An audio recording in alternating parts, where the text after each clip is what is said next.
I know the difference between a house and a home. A house is wood and concrete and insulation between the walls.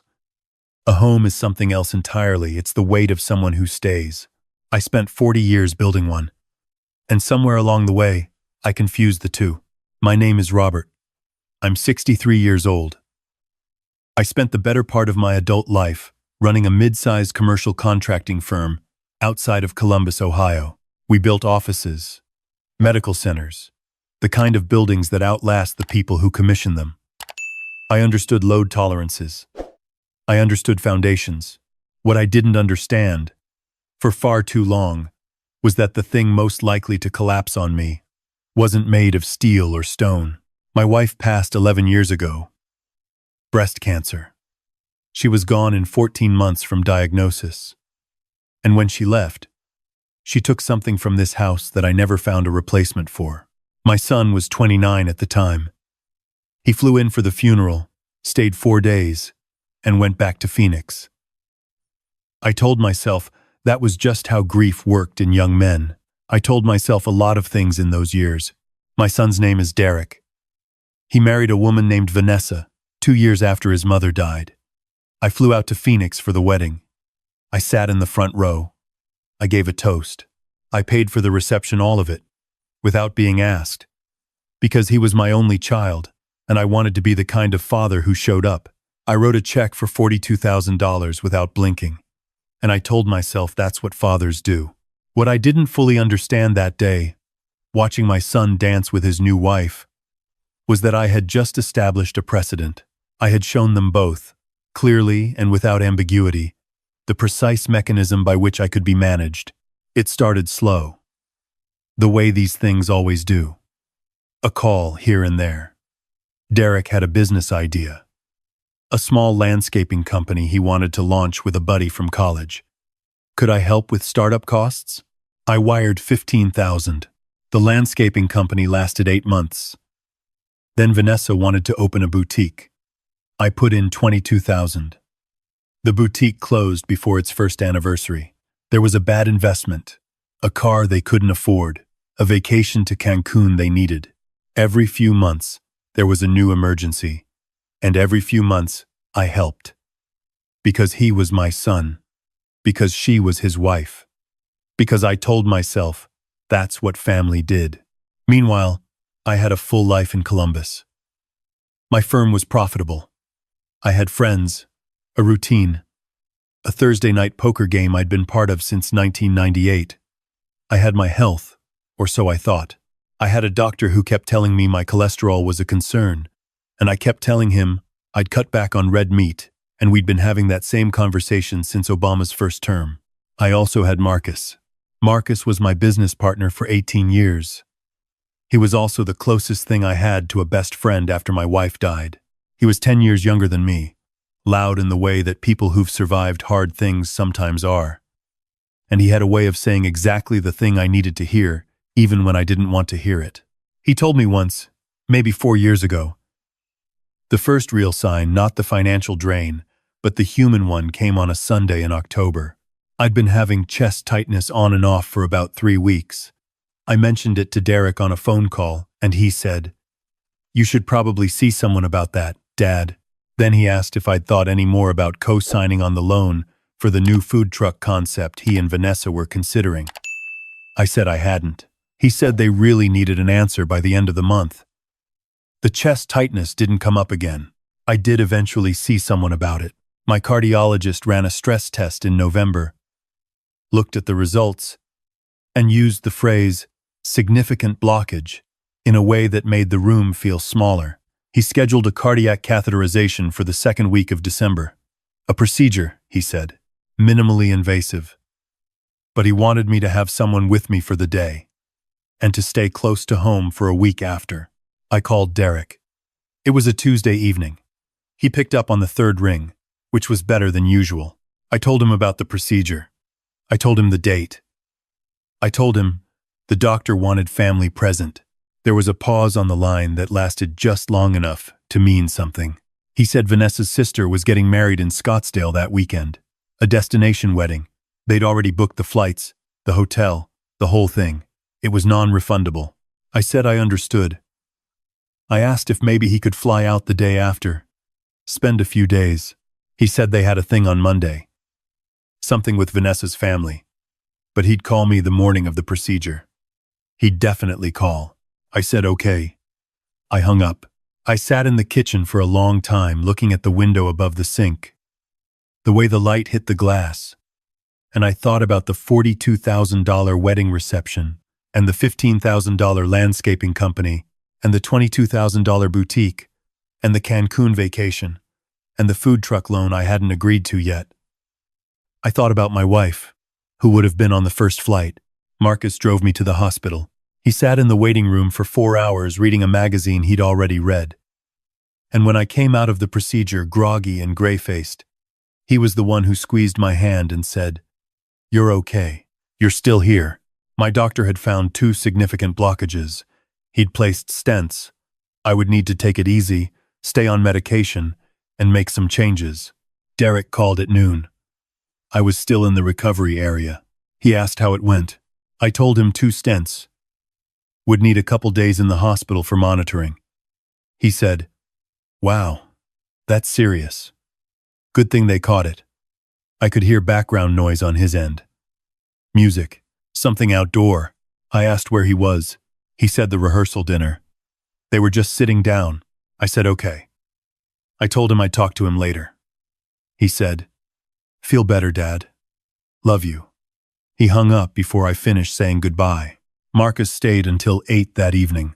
He brought me a terrible cup of coffee from the vending machine and sat in the vinyl chair by the window and talked about nothing in particular, the poker game, a new restaurant on 5th that he kept meaning to try, a disagreement he'd had with a subcontractor on the Westfield project. He didn't ask me how I was feeling about Derek. He didn't need to. He just stayed. My son visited 11 days later. He and Vanessa drove up from the airport in a rental car and came through my front door looking tan and rested. Vanessa had her hair down. She was carrying a small succulent in a terracotta pot, which she set on my kitchen counter and said was for good energy. Derek shook my hand and said I looked good, better than he expected. I made us coffee. We sat in the living room. He asked about the medications, the diet restrictions, the follow-up schedule. Where? All the right questions. He was attentive, concerned, present in every visible way. Vanessa asked if I'd considered moving to Phoenix, said the weather was better for the heart, that they'd love to have me closer. I looked at her over my coffee cup. I thought, you didn't take a 2-hour flight when your father-in-law was having cardiac surgery, but you would love to have me closer. I said I was happy in Columbus. Then Derek said, and this was the moment, the one I've turned over in my mind 100 times since he said that with the health stuff. It was probably worth thinking about the future. He said he and Vanessa had been talking. He said he wanted to make sure I had things structured properly. He asked if I'd updated my will recently. He asked if the firm's assets were clearly documented. I was 11 days out of a procedure that had kept me overnight in a cardiac unit. I was on 4 new medications. And my son, sitting in the armchair his mother used to read in, was asking about my will. I said I'd think about it. He nodded. He seemed satisfied. They left the next morning. The succulent sat on my counter. I watered it for a week before I threw it away. I called my attorney on a Monday in January. Her name is Patricia, and she's been handling my affairs for 15 years. I told her I wanted to review everything. The will, the trust, the firm's succession structure, all of it.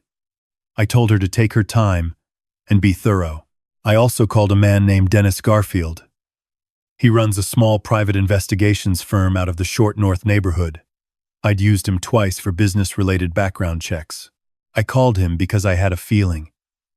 The specific and unpleasant feeling that comes when you've been a contractor for 40 years and you walk into a building and something just doesn't feel right. You can't always name it immediately, but you don't ignore it. I told Dennis I wanted to understand my son's financial situation, not to punish him. What Dennis came back with, over the following 6 weeks, was a map of a financial situation I can only describe as aggressively optimistic. Derek and Vanessa carried approximately $118,000 in personal debt across 4 credit lines. The food truck business, which I had not yet agreed to fund, had already been registered as an LLC, using a $12,000 startup loan obtained through a lender I'd never heard of at an interest rate that made me wince. They were 4 months behind on their mortgage. The Scottsdale destination wedding they'd attended, instead of coming to my procedure, they'd put the flights and the hotel on a card that was already $3,000 over its limit. None of this, on its own, made my son a villain. People make bad financial decisions. People get in over their heads. I'd made mistakes too. When I was young and impatient and thought I was invincible. What bothered me wasn't the debt. What bothered me was the context. My son had sat in my living room 11 days after I'd had cardiac surgery, asked about my will, and he was already 4 months behind on his mortgage. He hadn't told me. He'd asked about my will. I sat with that for a long time. I want to be honest about this part, because it matters. I didn't make the decisions I made in anger. I've seen what angry decisions look like. I've watched men blow up businesses, families, decades of work, because they acted from the hot place instead of the clear one. I made my decisions slowly, methodically, the way I'd always approached a project with a full set of drawings and a schedule and a contingency for every realistic risk. The first thing I did was tell Patricia to revise my will. The bulk of my estate, the firm, the property holdings, the investment accounts, would no longer pass to Derek outright. It would go into a charitable remainder trust, with the Columbus Children's Hospital as the primary beneficiary. Derek would receive a modest annual distribution, enough to be comfortable, not enough to retire on. The firm itself I arranged to transition to a management buyout. 3 of my senior project managers, people who had built it with me, would have the opportunity to purchase majority ownership at a fair valuation over a 5-year period. Marcus would stay on as a consultant. This took 3 months to structure properly. Patricia is thorough. I paid her well. 2B. The second thing I did was stop sending money. No dramatic announcement. No confrontation. Derek called in February with a new ask, a short-term loan, just $8,000, to cover a gap in the food truck launch. I told him I was managing some cash flow issues of my own with the medical costs and asked if he could hold off. He said, sure, no problem, of course. He called again in March. I said I was still sorting things out. He stopped asking. What he didn't stop doing was calling, every couple of weeks checking in, asking about my health, mentioning in passing how the food truck was coming along, how Vanessa was thinking about going back to work, how things were tight right now but turning around. The calls were warm, attentive. He called me on my birthday. For the first time in 3 years, it occurred to me that I was, for the first time in a long time, hearing from my son regularly, and it had nothing to do with love. Marcus and I had dinner in April at the restaurant on 5th he'd been meaning to try. It was a Tuesday. We split a bottle of red that his cardiologist would have objected to as much as mine would have. I told him everything: Dennis's report, the trust revisions, the succession plan. He listened without interrupting, which was rare for Marcus. When I finished, he said, "How do you feel about it?" I said, "I felt clear." He nodded. He said, "Then it's right." We talked for another 2 hours about other things. On the way out, he stopped on the sidewalk and said, "You know Derek's going to push back hard when he finds out." I said I knew. He said, "You sure you want to be the one to tell him?" I said I wasn't going to tell him. Patricia would handle the disclosure, through the proper legal channels, at the proper time. I wasn't interested in a confrontation. I was interested in an outcome. Marcus looked at me for a moment under the streetlight. He said, "You're a cold man, Robert." I said, "I'm a precise one." He laughed. It was the best thing I'd heard in months. In May, Derek called to say he and Vanessa were planning to drive up to Columbus for Memorial Day weekend. They wanted to spend time, see the house, take me to dinner. I said that sounded fine. I was glad to hear it. They arrived Friday afternoon. Derek brought a bottle of bourbon. The good kind. The kind that said, "I'm doing well even when you aren't." Vanessa brought a candle that smelled like cedar and something I couldn't identify. She put it on the coffee table. I didn't light it. We had a nice evening. Genuinely. Derek and I talked about the firm, about his memories of coming to job sites as a kid, about his mother. Vanessa was quiet in a way that seemed softer than usual. They seemed, if I'm being honest, a little scared. Something in the air. I wasn't sure what they knew or suspected, but I could see them reading me the way people read a room when they're trying to understand whether the floor is stable. Saturday morning, over coffee, Derek brought it up. He said he and Vanessa had been doing some thinking. He said he wanted to be more involved. In my life. In the firm. He said he thought maybe it was time to think about bringing him in formally, not to run things, just to learn, to be part of it, to be prepared. He said he wanted to be there for me the way a son should be. I looked at him across the kitchen table. I thought about the phone call from the recovery room, the rehearsal dinner, the succulent, the will conversation, 11 days post-surgery, the 4 months behind on the mortgage he'd never mentioned. I said I thought that was a conversation for later in the summer. I said I had some things to finalize first. I kept my voice even. He said, "Okay." They left Sunday afternoon. The formal notification went out in late June. Patricia sent a registered letter to Derek's address in Phoenix, per procedure, outlining the changes to the estate documents and the trust structure. She copied me. She also, at my request, sent a separate letter explaining the firm's succession arrangement to the 3 project managers involved. Derek called me that same evening. He'd driven to the FedEx office himself to pick up the letter, apparently, because the tracking notification had shown up on his phone before the delivery attempt. The call started with confusion, then clarification, then volume. He said, I hadn't been thinking clearly since the surgery. He said Vanessa was devastated. He said he'd never asked for anything, and here I'll say that the human capacity for revisionist memory is something I had always understood intellectually, but experienced freshly in that moment. He said he'd always been supportive. He said I was making a decision based on nothing. He said he was going to contest it. I let him finish. I said, calmly, that the documents had been drafted over 3 months by a licensed estate attorney, that I was of full and documented mental capacity, that 2 physicians had signed off on a competency evaluation Patricia had wisely suggested as a prophylactic measure, and that if he chose to contest it, Patricia would handle that process as well. He was quiet for a moment. Then he said, Was this about the wedding? The destination wedding when you had the surgery? I said, I want you to ask yourself that question very carefully. Not for me. For you. Because whatever answer you give yourself tonight is something you're going to have to live with. He hung up. I sat in the kitchen for a while. The succulent was gone. The cedar candle was still on the coffee table.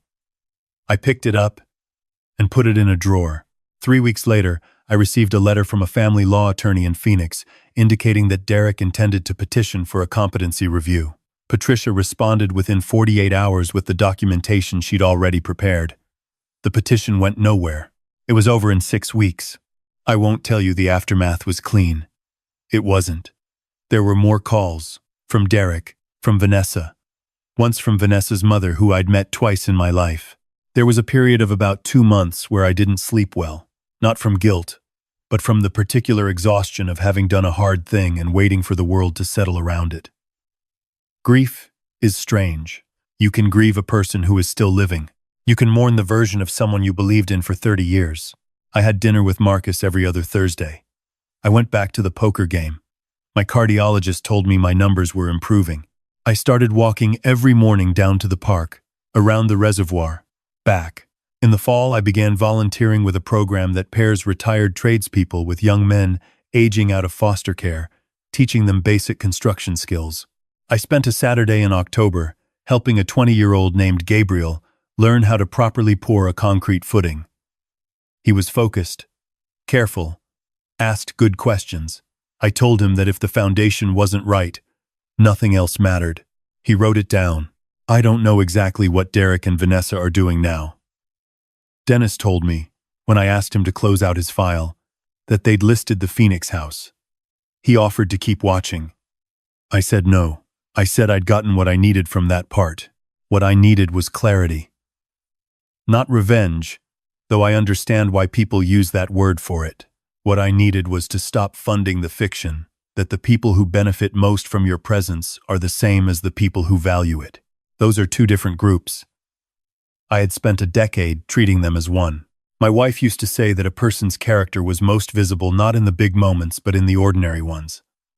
Not in the speeches but in whether they called back, whether they showed up, whether they stayed in the waiting room for 4 hours with a bad vending machine coffee because someone they loved needed them to be there. She was right. She was almost always right. I just needed to learn it through concrete instead of conversation. The house is quieter now than it used to be. I notice it differently than I did before, not as an absence, but as a kind of precision, the way a building feels when everything is properly plumb and level and nothing is under strain it wasn't designed for. There is something in that quiet that took me a long time to recognize. I think it's what she would have called peace. Marcus called it winning. I suppose it depends on what you thought the game was.